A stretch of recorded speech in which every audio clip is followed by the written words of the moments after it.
So guys आज जो हम टॉपिक डिस्कस करने वाले हैं वो है एसिड बेस एंड सॉल्ट से हमारा जो टॉपिक है वो कुछ इंपॉर्टेंट कंपाउंड्स हैं, केमिकल कंपाउंड्स हैं सोडियम के। तो सोडियम के जो कंपाउंड्स हैं वो पेपर में कई बार पूछे जाते हैं। इनके कॉमन नेम पूछे जाते हैं, इनके केमिकल नेम पूछे जाते हैं, इनके और बेसिकली इनसे इनका केमिकल फॉर्मूला भी पूछा जाता है। तो आज मैं जो आपको बताने वाला हूं वो है NaCl और NaOH यानी सोडियम क्लोराइड और सोडियम हाइड्रोक्साइड। तो हम स्टार्ट करते हैं अपना टॉपिक। सबसे पहले हम देखते हैं NaCl। NaCl को हम कॉमन सॉल्ट या टेबल सॉल्ट के नाम से भी जानते हैं और इसका जो हमारा केमिकल नेम है वो है सोडियम क्लोराइड यानी NaCl। Sodium chloride is a common salt. यानी कॉमन सॉल्ट क्यों है अभी देखते हैं।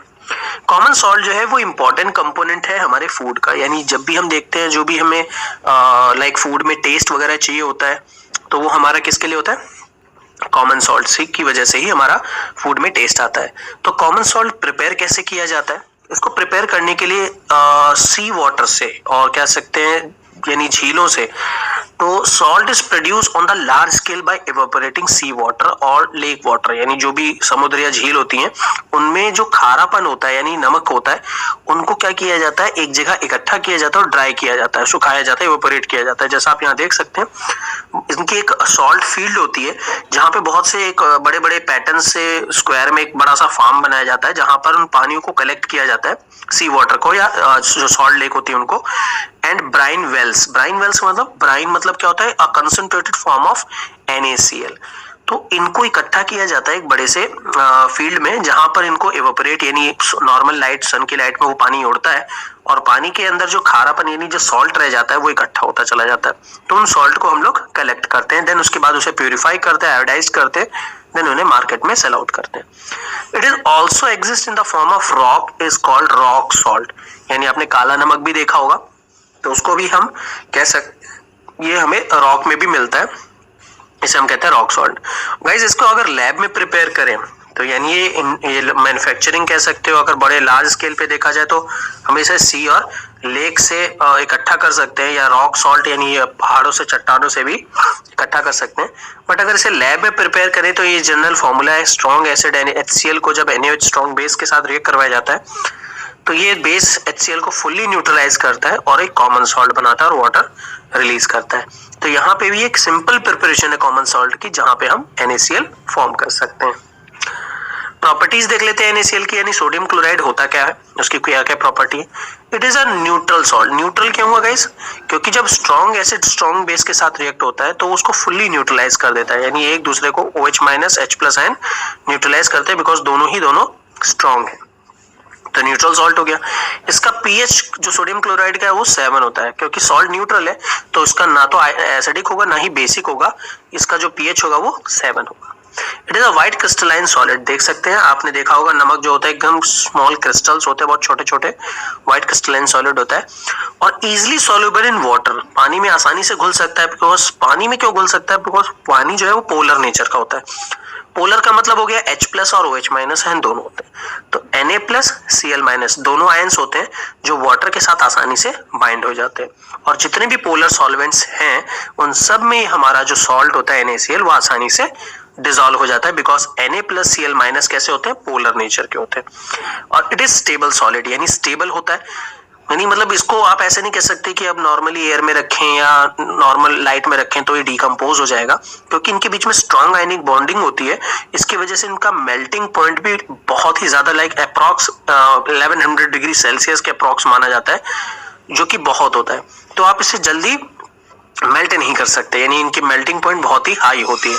और खास बात और देख सकते हैं कि इलेक्ट्रिसिटी भी कंडक्ट कर सकते हैं व्हेन डिसॉल्व और मोल्टन फॉर्म में। यानी एक्वस फॉर्म में और मोल्टन फॉर्म में इलेक्ट्रिसिटी भी कंडक्ट कर सकते हैं NaCl की बात करें। बिकॉज एक्वस फॉर्म में क्या होगा, Na+ और Cl- आयन डिसोसिएट हो जाएंगे और आसानी से इलेक्ट्रिसिटी कंडक्ट की जा सकती है। तो स्लाइन वाटर यानी खारा पानी होता है, नमकीन पानी होता है, उसमें आसानी से इलेक्ट्रिसिटी कंडक्ट हो सकती है। यूजेस देख लिया NaCl के क्या क्या हो सकते हैं। जैसे फूड इंडस्ट्री में मैंने बताया फ्लेवरिंग के लिए, टेस्ट के लिए होता है। इसको प्रिजर्वेशन यानी आजकल आपने देखा होगा नमक को हम लोग किसी चीज को प्रिजर्व करने के लिए, फूड को या खाने को किसी चीज को सब्सटेंस को बचाने के लिए हम इसको NaCl से प्रिपरेशन करते हैं। Production of many important chemicals, NaCl से बहुत सी चीजें बनाई जाती है। सोडियम हाइड्रोक्साइड यानी सोडियम हाइड्रोक्साइड भी NaOH बनाया जाता है, सोडियम कार्बोनेट भी बनता है, बेकिंग सोडा भी बनाया जाता है, हम जिसे सोडियम हाइड्रोजन कार्बोनेट भी बोलते हैं, और HCl भी प्रिपेयर किया जाता है। तो सोच लीजिए NaCl बहुत ज्यादा प्रोडक्शन में, बहुत से अदर केमिकल कंपाउंड के प्रोडक्शन में भी यूज किया जाता है। Deicing of roads, guys होता क्या है, NaCl का जो फ्रीजिंग पॉइंट होता है वो काफी लो होता है, यानी वाटर अगर 0 डिग्री पे मान लीजिए फ्रीज होता है, और NaCl तो इसका मान लीजिए -5 या -10 के अप्रॉक्स इसका फ्रीजिंग पॉइंट होगा। तो जब भी रोड वगैरह अगर बर्फ से जम जाती हैं या ढक जाती हैं तो हम डी आइसिंग करते हैं, यानी खारे पानी का जब उस पर छिड़काव मारते हैं तो होता क्या है, वो सारी की सारी बर्फ पिघलने लग जाती है, क्योंकि सॉल्ट सॉल्यूशन का जो फ्रीजिंग पॉइंट होता है वो बहुत ही लो होता है नॉर्मल वाटर से। तो हम क्या करते हैं, sidewalk in a cold and snowy region में हम क्या करते हैं, स्लाइन वाटर यानी डी आइसिंग करते हैं NaCl से। Oil refineries, textile industries, paper and pulp of industry, fire retardant के लिए भी यूज किया जाता है, यानी हम आग को भी बुझा सकते हैं, रबर इंडस्ट्रीज में भी, यानी मोस्टली इसका सारा का सारा यूज केमिकल इंडस्ट्रीज और इंडस्ट्रियल पार्ट में यूज होता है, और फूड यानी डोमेस्टिक पार्ट में हम इसको फूड प्रिजर्वेटिव की तरह भी इस्तेमाल कर सकते हैं। आगे देख सकते हैं सोडियम हाइड्रोक्साइड, यानी हमारा आ गया कॉस्टिक सोडा, इसका कॉमन नेम कॉस्टिक सोडा है, केमिकल नेम सोडियम हाइड्रोक्साइड है, और फॉर्मूला NaOH है। ये हमारा मोस्ट कॉमन इनऑर्गेनिक बेस यानी एल्कली है। एल्कली के बारे में मैं आपको बता दूं तो एल्कली वो हमारे बेस होते हैं जो सॉल्युबल होते हैं वाटर में, इसको हम लाई के नाम से भी जानते हैं। ओके, प्रिपरेशन पे आते हैं गाइस। इंडस्ट्रियली इसे क्लोर एल्कली प्रोसेस से प्रिपेयर किया जाता है। गाइस याद रखिएगा, बहुत इंपॉर्टेंट है ये क्लोर एल्कली प्रोसेस, जो कि एक इंडस्ट्रियल मेथड है, इलेक्ट्रोलिटिक मेथड है, जिसमें हम सोडियम हाइड्रोक्साइड को प्रिपेयर करते हैं। इसमें हम ब्राइन को एक्वा सॉल्यूशन यानी वाटर यानी हमारा सोडियम क्लोराइड को पानी में डाला जाता है, इलेक्ट्रिसिटी पास की जाती है, जिसमें Cl2 और H2 गैस लिबरेट होती है एनोड और कैथोड से, और सोडियम हाइड्रोक्साइड हमारा सॉल्यूशन रेडी होता है। जो भी सोडियम हाइड्रोक्साइड हमारा बनता है 50% वाटर में सॉल्यूशन में होता है, एंड उसको सुखाने के बाद हम सोडियम हाइड्रोक्साइड के पैलेट्स या फ्लेक्स तैयार करते हैं। आप केमिस्ट्री लैब में जाएं तो आपको सोडियम हाइड्रोक्साइड के सॉल्यूशन तो मिलेंगे, बट इसको जो रखा जाता है केमिकल्स में वो पैलेट्स की फॉर्म में छोटे छोटे फ्लेक्स होते हैं, उसमें रखा जाता है। ओके, ये है क्लोर एल्कली प्रोसेस। इसमें क्या किया जाता है, मैंने बताया NaCl को और पानी को मिलाया जाता है। अब होता क्या, जैसे इसमें इलेक्ट्रोड पुट किए जाते हैं तो इलेक्ट्रोड क्या करते हैं, जैसे ये आपका एनोड है और ये कैथोड है, इलेक्ट्रिसिटी पास करने से Na+ और OH- यानी OH- वाटर का और Na+ सॉल्ट का, वो आपस में यही रह जाते हैं, जबकि जो क्लोरीन और जो वाटर का हाइड्रोजन है वो गैस लिबरेट हो जाती है यहाँ से। तो एनोड से Cl2 लिबरेट हो रही है और कैथोड से हाइड्रोजन गैस लिबरेट हो रही है, और हमें क्या मिलता है, NaOH सॉल्यूशन मिल जाता है। बाई प्रोडक्ट में हमारा NaCl भी बाहर हो जाता है। तो NaCl को दोबारा इसमें डाल के सॉल्यूशन में फिर से हम इलेक्ट्रोलाइसिस करते हैं, और हमें फिर से कंडीशन हाइड्रोजन गैस बाहर हो जाएगी, वाटर से H+ मिलकर H2 गैस बाहर हो जाएगी, जबकि NaCl से Cl2 गैस बाहर हो जाएगी। बचा हमारे पास Na+ और यहाँ का OH-, जो कि यहाँ पे हमें मिल जाता है मेन प्रोडक्ट। तो ये क्लोर एल्कली प्रोसेस है गाइस, याद रखेंगे, इसे इंडस्ट्रियली इलेक्ट्रोलिटिक मेथड से प्रिपेयर किया जाता है। प्रॉपर्टीज देख ले सोडियम हाइड्रोक्साइड की, ओडरलेस यानी इसमें कोई स्मेल नहीं होती, ये भी व्हाइट कलर का क्रिस्टल होता है, फ्लेक्स फॉर्म में, पैलेट्स फॉर्म में, और पैलेट्स ऑफ फ्लेक्स और ग्रेनुल्स की फॉर्म में अवेलेबल होता है, क्योंकि इसके सॉल्यूशन को कैरी करना थोड़ा मुश्किल है, स्ट्रॉन्ग बेस है, तो ये थोड़ा कोरोसिव नेचर का भी होता है, हार्म भी कर सकता है, इसीलिए ड्राइड फॉर्म में हमें लाइक केमिकल इंडस्ट्रीज में अवेलेबल है।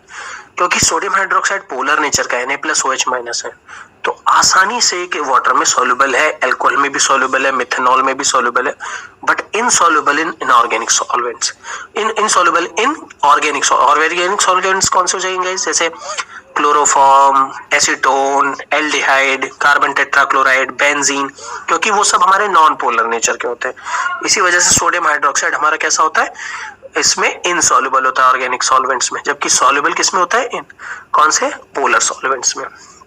NaOH जब HCl से रिएक्शन होता है तो सोडियम क्लोराइड बनाता है, यानी हम NaOH से सोडियम क्लोराइड भी प्रिपेयर कर सकते हैं, because it is a strong base, when we treat it with a strong HCl यानी strong acid, it form a salt with water. This is also known as neutralization reaction. Okay, next देखते हैं, it is very hygroscopic. Hygroscopic means water absorb करने की बहुत air में से water को आसानी से एब्जॉर्ब कर सकता है and also absorbs carbon dioxide from the air.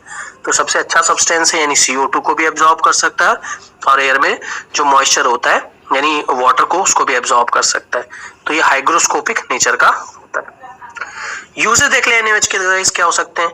Mostly used for the base industry, यानी ऑब्वियसली बात है NaOH है लैब के लिए। अगर आपको कोई यूज नहीं आता तो आप सीधा सीधा लिख दें it is used in a lab. Lab reagent में भी इसका इस्तेमाल किया जाता है।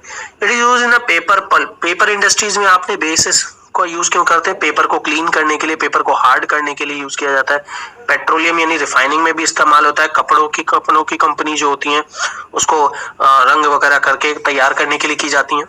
सोप डिटर्जेंट सबसे इंपॉर्टेंट है, आपने देखा होगा सोडियम फैटी एसिड होता है और सोडियम ऑलिटिक और पामेटिक एसिड्स होते हैं। उनको जब NaOH से रिएक्शन करवाते हैं तो सोडियम के सॉल्ट्स बनते हैं, fatty acid of sodium salt, that is soap और डिटर्जेंट्स। तो ये बनाए जाते हैं।